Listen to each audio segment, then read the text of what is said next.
everyone. Here is the recording that I've promised for those of you who were unable to come to our Growth Club. So what I'm going to do here is walk you through the process of doing your plan so that you can do your plan in your own time, work through it, and then send it back to me and I can have a look and give you some feedback. So you'll be able to stop and start this as you need to as you work through your plan. I do suggest you allocate a solid chunk of time, probably 2 hours, to do this so you can do it once and have a good session at it, rather than trying to pick it up and put it down and do 10 minutes here, 15 minutes there. It'll get very disjointed. What you want to do is find yourself a time, a quiet space, uninterrupted, where you can get your planning head on, get into it, get immersed in it, and get it done. So I will share my screen. And here we go. So 90-day planning is what we were doing. So this is all about setting our goals for the next 90 days, the next quarter. We set up to 3 business goals and 1 personal goal. And more about those in a minute. Some of you might already have a sense of what your top 3 focus areas need to be in the business for the next 90 days. Others of you less so, and we've got a tool to help you with that.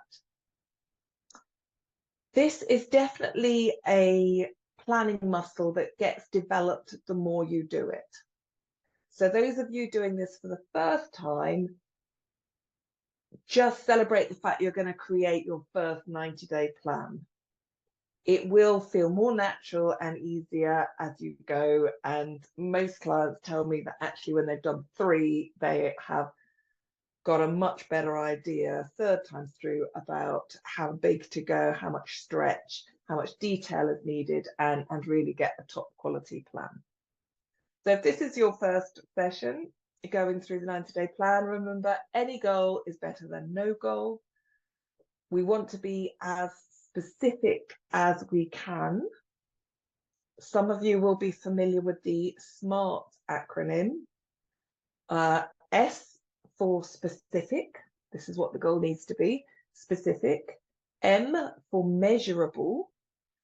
How do we know it's actually been done? That your goals need to be clear and without any wiggle room, as I say. You can't fudge back to the fact that you've achieved them. So measurable. A is for achievable. Our brain and subconscious need to believe we can achieve this to really go for it. If you set it too far away, too huge a leap from where you are at the minute, we won't actually subconsciously believe it, and therefore we will be sabotaging ourselves and not really getting the actions done. So it wants to be stretched but achievable at the same time. So that's the S for specific, M for measurable, A for achievable, R for relevant. Relevant to your overall company direction, relevant to your 12-month plan, if you have one of those, relevant to what is happening in the economy in your business at the moment. So make sure it's relevant. And finally, the T of SMART is for time-oriented. So what is the time frame achieving this goal? Now, we're doing a 90-day plan. Your goals might not neatly fit into 90 days. It might be actually this goal needs to be done or can be done in a 1-month time frame, in which case that's your time frame. It might be that it's actually quite an extensive goal and it's more of a 6-month period that it's going to take, in which case you plan up to the point you reckon you can get to in 90 days. So the goal is to get to the 90-day point. So we want to be specific. It should be challenging. If it's really comfortable and you know exactly what to do and how to do it, and that it's almost done or half done, then to be honest, it's probably not the right goal for you because you'll have done it, without thinking in week 3. Use this time to really set out something that's going to be stretching and really taking the business forward. We also prioritize our goals, as you'll see, and everybody should have a must-achieve goal. This is the one, come hell or high water, it will get achieved. And you want to make sure you're strongly emotionally connected to that. And we have a way of helping you do that. So you will have, as well as the link to this video, you will have had the planning spreadsheet sent to you, the Excel spreadsheet, our quarterly success sheet. And we have these tabs along the bottom. Now, the success review will be useful for you to do. I haven't got a screen grab of it here, but that is a process for reviewing the quarter you've just done, where you look at what did you achieve, what was really successful about, what made it successful. So what was the success you achieved? What was it about how you did it or what you did that made it so successful? And then reflect, can you leverage that success factor, if you like, in terms of the next quarter or in other ways? Now, we do the success review in a table discussion when we're at Growth Club, but since we're doing this individually here, then I do recommend you do that first tab.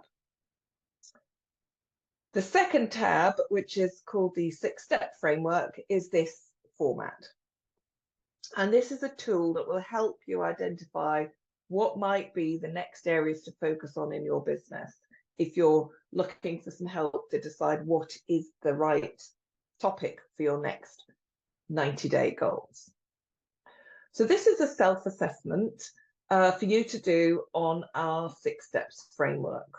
So we have our classic 6 steps here: mastery level, niche, our sales and marketing level, leverage, our efficiency layer, our team layer, and then our synergy and results is more our wealth management layer. So it's a nice idea to assess yourselves either on the whole thing, or if, quite frankly, you found loads of stuff missing from the bottom 2, you might want to just focus on the bottom 2 layers. If you have team already, then I would suggest you do the team layer as well. So this is something you need to keep a bit of momentum behind. Do it more or less on your first sort of gut feel. And it's very simple. There's only 3 options against each sentence you put something in. And the key is here. So naught for that aspect of business management is not in place. That's a naught. If it's somewhat in place, maybe you've done it a while ago, it's not being used, it's sort of half done, then it's a 1. And if it's actively in place and being used, then it's a 2. So basically, you're going to put a 1, 2, or 0 against each of these different elements. And as you complete it, the shading will change to give you a bit of a traffic light system in terms of which area you might want to focus on. It all starts red, so don't worry if it's looking all red, that's because you haven't put any numbers in. As soon as you put the numbers in, it will change into, it might stay red if there's not much done in it, but it may also change to quite a nice green colour. The darker the green, the more complete you are in that area. So keep moving, don't overly think this. There are a couple of areas when I usually get asked a question about what it means.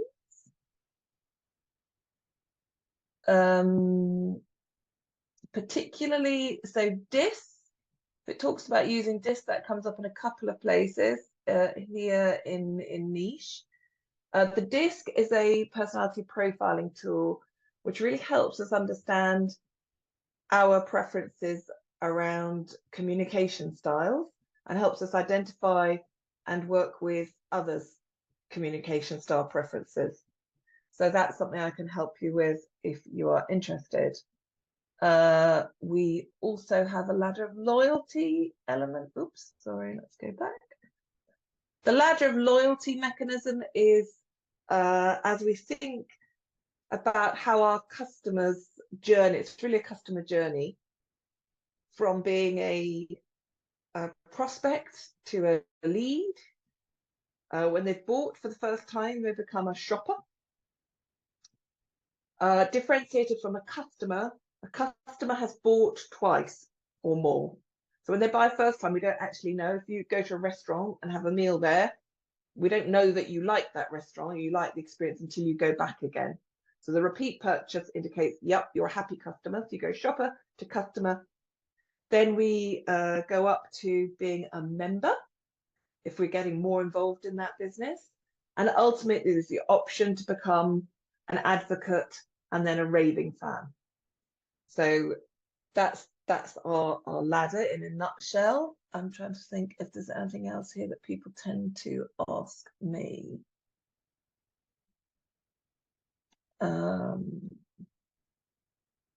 Social proof is strong. That's saying your social reviews, so your Google reviews, Trustpilot, whatever you've got, are those strong?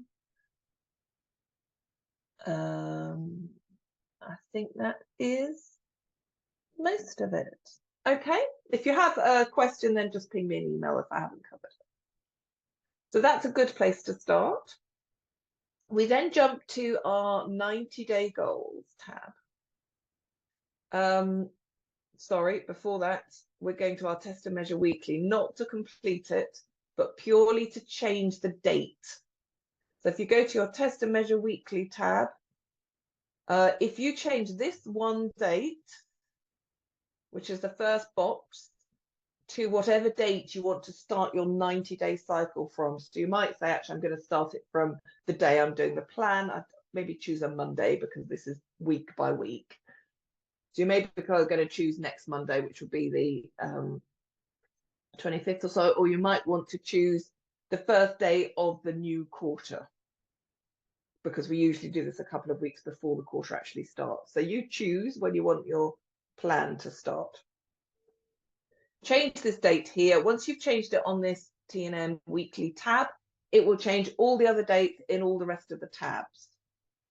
And that's all you're going to do on this tab for now. Then you're going to go to your 90-day goals tab. So here we have the option for your personal goal and your 3 business goals. So personal goal, highly encourage everyone to have a personal goal. You know, I love the saying, because you're in business to give you more life. So we do need to plan to make sure we actually do that. So this personal goal can be anything you want to achieve for yourself. It's not your contribution in your business. This is you for you. It might be a hobby thing. It might be a health thing. Whatever it is, it's something that you want to achieve for you. And you just write it in here. I've just put a number in here because I couldn't be able to type out a whole sentence. But you put in what it is. You are all then going to have a must-achieve business goal.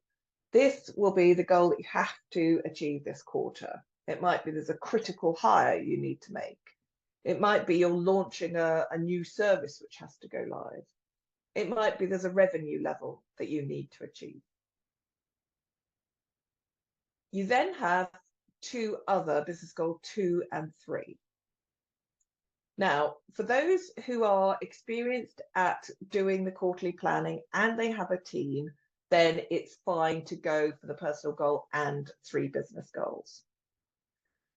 For those of you going through this for a first time, I would rather you had less goals and really focused on achieving them and getting into the habit of achieving, rather than spread yourself thin across 3 goals and find you haven't made decent headway on any of them. If you are a solopreneur and there's just you and there's no one to help you deliver these goals, and it's your first time, I would honestly suggest you just pick one. So be reasonable with yourself, be conscious of who is going to help you deliver these, who is available, who can help you deliver these, to make sure you right-size your plan for you. What you've written here will then feed through automatically to its separate tab. So next tab along, we were on the 90 days goals tab. We're now on the personal goal tab. And if I move my image away here, we can see the one that I wrote in there has popped up here. If you can't see it immediately, it tends to be because it's popped up further to right. Scroll across and you will see your input there. Now, we want to start off keeping at the top half of this tab. And this is how we start to get this goal measurable, as I spoke about earlier. So what is the goal is going to come up for you. Then you're going to type in how, I've lost my mouse, here we go. How are you going to measure it? And also in there, put in the time boundness of it. So when are you going to complete it? And what are you going to achieve? How will somebody know, me, that you've actually achieved it? Where's the evidence of achieving it?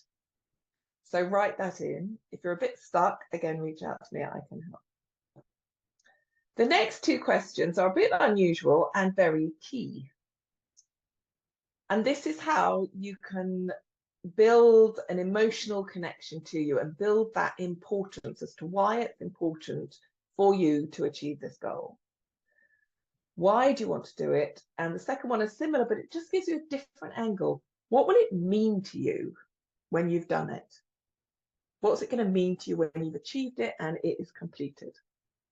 So do fill that in, being really honest with yourself. And then we get to what is holding you back. Now, my logic says that the likelihood is this is a goal for you, and it is a goal because it's something you haven't yet achieved. You haven't yet had your revenue up there, or it's drifted away and you want to get back there, or you're trying to get somewhere where you aren't already. Otherwise, you wouldn't need to set it as a goal. Fair? So what I want you to do is to really think about what has held you back from achieving this before. And my challenge to you is to make sure you fill at least 4 of these in. Because typically, it's not till we get to 4, 5, and 6 down here that we get to the truth, the real blockers. So we might say, I haven't done that personal goal because I haven't had time. So you put haven't had time.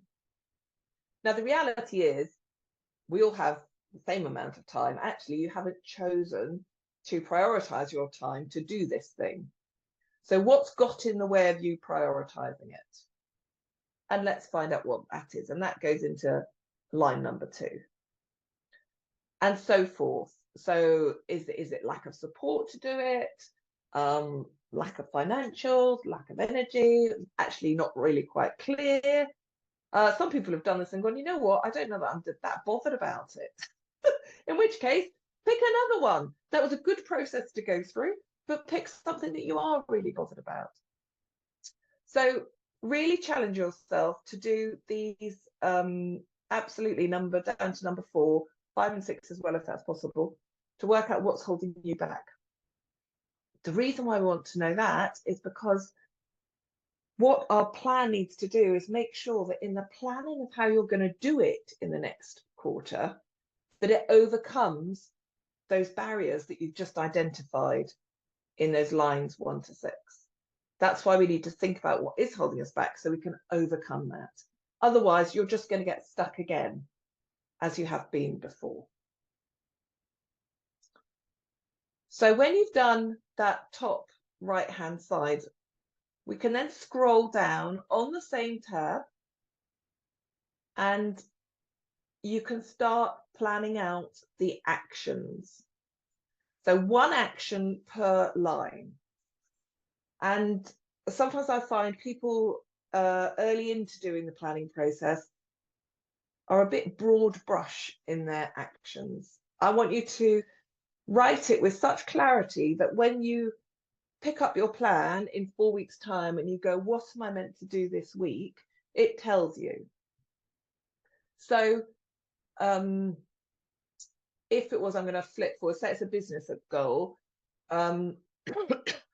If the action says start marketing, I don't know I actually don't know what I'm doing that Monday morning.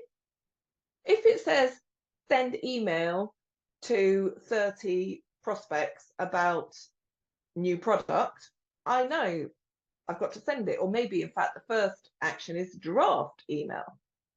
So do you see what I mean? It's got to be at that level of clarity and all the steps so that you're ready to do the next thing.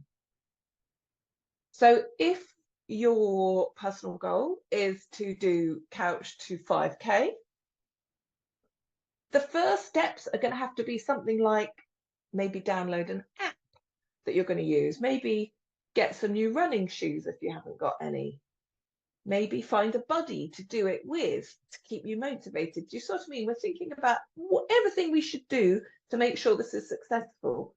So you're going to have quite a few actions before you get to week one, complete the week one instructions on the app. So think about all the prep you need to do and get the detail in there. So you can put the actions in and you can put the who. A lot of this, especially on your personal goal, is likely to be you, but it might not all be. If one of the barriers to doing something was time, you might need to delegate doing something in the home to someone else, partner, kids, so that you then have more time to do your goal. I find for personal goals, kids can be great accountability partners. Have a wall chart, a happy chart on the fridge. Did you do your training today? And the kids will love holding you accountable to that, which might be appropriate for some. And then stop. So don't allocate it yet to when you're going to do it. What we want to do is to complete these two sections for all the others. You can see along the bottom here, your next tab is for your must achieve goal, the tab after your business goal 2, if you have it, tab after that, your business goal 3, if you have one. So for all of your goals, personal must achieve, business goal 2 and 3, do your right hand top over here, then do your activity planning. And do all of that before you then start allocating which week you're going to put it in. I'm just going to check what my next slide is here. Right, back here, stay here. So when you've done that, you've got your activity here, you've got who's doing it. You're now going to say, which week does it need to happen in? Now you can use you can go, I tend to do yes, just or Y for yeah, yes, or double Y, Y. That's the week I'm going to do it in. You might choose to put your name in there. That's if you've got a few of you working on this, what you're going to do when you're going to do it, when somebody else is going to do it. The one thing to avoid is please don't allocate it to a week by using shading, because shading doesn't pull through. Excel doesn't allow you to do it for some reason. Shading won't show on the final version. So avoid shading, but you can use symbols, emojis, numbers, letters, anything else to mark when, which week you're going to do that particular activity. Now, most of you are going to list your activities in a relatively logical order. You're going to start with the first thing to do, then the next, then the next, then the next. And therefore, you're going to end up with a nice sort of cascading Gantt chart effect. So I'm going to do that first. The next week, I'm going to do that. In fact, that's a 2-week job. Then I'll be able to do this one, etc. It might be something needs to happen fortnightly, so you put it there and there and there and there, etc. However, if you're human, most of us, we're going to think of something towards the end of our personal brainstorm here and work out, ooh, we should have done it earlier. So it's actually sitting in line 8 when I needed to do it after my action in line 3. My recommendation to you is still put it in the blank line you've got here. Don't try and cut and paste it and insert it into the right sequence here, because it tends to send the clever gubbins behind the spreadsheets, goes a bit awry when you do that. So leave it where it is here, but just get it in the right order by putting it in the right week. So if it's down here, it might suddenly be here, whereas the actions above were at here. Because it still means when you look down that vertical column to see what am I doing this week, you're going to find it. Okay. So you then repeat that process for your must achieve goal, business goal 2, business goal 3, done all the actions. Now we can put the timing in. Now, the reason I say write the actions first and then go and do the timing for all of them is because until you've written the actions for all your goals, you haven't got in your head the entirety of what needs to be done in the next quarter. And what will happen is you'll take your must achieve goal, you'll put all the actions in the first few weeks, and then you'll go on to business goal 2, and you'll either put them all in the first few weeks as well, which is impossible to get all of that stuff done, or you'll go, hang on a minute, I can't start it because I've just filled it all up.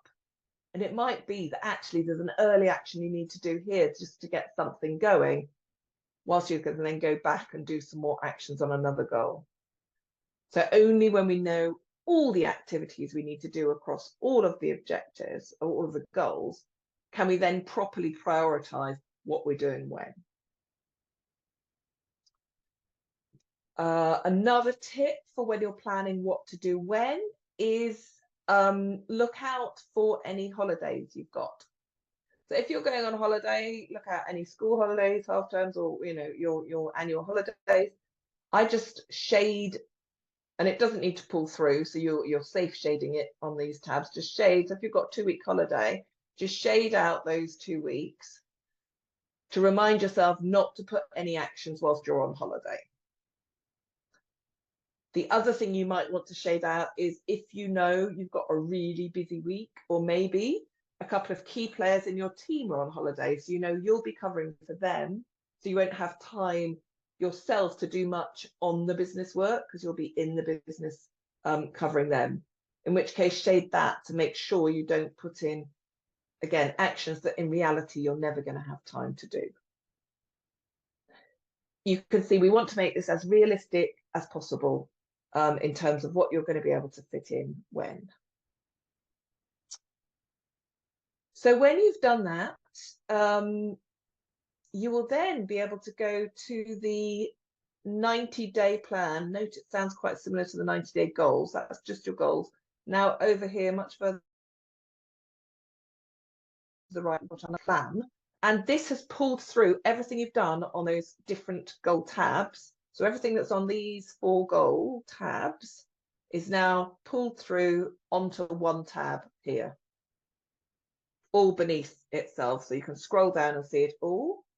So you can now see if you've been over optimistic about what you can get done in any one week. If you've got a load of actions happening in any one week, you will spot it. And then you can go back onto the tab and move them. So try to avoid making changes on this final tab. Make them on the original one, and then it will pull through onto this one. This is also the tab where you can print out your 90-day plan when it's finished and you're happy with it. If you choose, I think it's set up to do this automatically, but if it doesn't, when you get into print, select 1 page wide by 4 pages long, and that's usually the best format.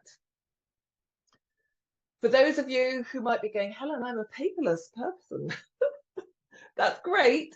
I would still, bear with me, encourage you to print it out, because once you've done the plan, you know what, nothing's going to happen unless you are regularly looking at it. And if it's sitting in some beautiful ActionCOACH folder in the depths of your shared drive, I don't know how often you're going to look at it.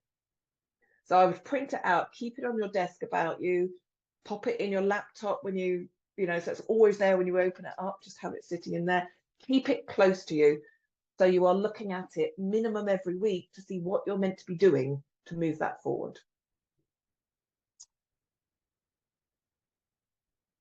So we've talked, actually, I've gone ahead and talked about scheduling it. So some tips here. When you're allocating those activities into a week, aim to only do 1 or 2 per week, because you've still got all your normal activities to be done in the week. These are your on the business, move it forward. So know how much time you've got available for working on the business, and make sure the tasks you set yourself can fit. If you've got only 3 hours a week you can give to it, then don't set yourself any more than 3 hours worth of work, because that's not being fair to yourself. Do focus on getting the most important things done rather than the easiest, the ones that are going to have the most impact on driving your business forwards. As you're doing your plan, you might also make a note or shade it or do something, put it in bold or something, the actions and strategies where you're going to need a bit of coaching. You go, actually, I haven't done this before. It's going to be really helpful, because then we can plan to cover that in your coaching session before it comes up in your plan, so that you've got the knowledge in order to implement it. We talked about having it specific, and you're going to schedule it in that Gantt chart. When you've got that all done, you've checked, it looks fair to yourself, you've only got a couple of actions in each week for you. There might be more on the plan if you've delegated them to other people, you've got someone else's name against it, but only 1 or 2 for you a week. At that point, the final tip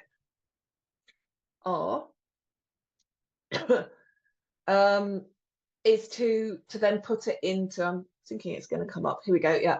Actually put that into your calendar that you use, whether it's a paper calendar or you're on an electronic calendar. If you put that action into the calendar in that week, it's giving you a second chance to make sure you see it and do it. Without fail, you are going to overload the first few weeks. So please look it, spot it, and then shift it out. It's better to proactively spread it. It is a 90-day plan, not a 30-day plan. It is much better to make the choices now that is just going to have to wait. You might want to get going on all 3, 2, however many objectives you've got, goals you've got. You might want to get going on them all in the first couple of weeks. But the reality is you're not going to get loads done on all 3 or however many you've got in the first weeks. So make the choice, because if you don't make the choice now when you're planning, guess what? It's going to be random which ones happen and which ones don't. And human behavior would suggest the easy ones will get done and the more challenging ones won't. And therefore, your most important goals have a tendency to get behind. So be very rigorous with yourself. Most important actions first, and don't overload the weeks that they're sat in. Leave them their space to be done well, and delay the other things to later into the 90 days. So beware the cutting and pasting in Excel, because it tends to muck up the pull through to that final plan. So that's the detail about the planning. Just a couple of other things to make you aware of is we also celebrated our quarterly awards. And you'd have maybe seen some of the communication coming out. So we have our Frog Award, and yes, we have a very cute froggy here who gets awarded to the business owner leader who has eaten the most significant frog. Now, if you've read the book Eat That Frog, it's all around getting to the right things first and dealing with the important things in your business, which are often things that we're not really too keen in doing, or we put them off and procrastinate over them. So we celebrate the things that you have actually got to and made yourself do and have taken you forward. And the most significant of those wins the frog. So that is something to look out for. And then we have our Growth Award, which is, again, you will have seen the structure beforehand to submit your numbers every quarter. We compare your growth at revenue, gross profit, net profit versus the prior quarter and versus the year ago quarter, and celebrate the business that have had the most significant growth. my favourite bit of the day. We have some more dates coming up for the rest of this year. So do pop these in your diary. You can pause the recording here to just get those in your calendar and make sure you keep it free to do your plans in the next quarter. I think that is all I have to share with you. Yes, so dedicate some time, work through this, and then send me your plan. I'll have a review and we can talk through it on a 30-minute Zoom call. Book that using my Calendly, which you'll find in my email signature. Happy planning, and I hope you found this helpful to get you going. Take care.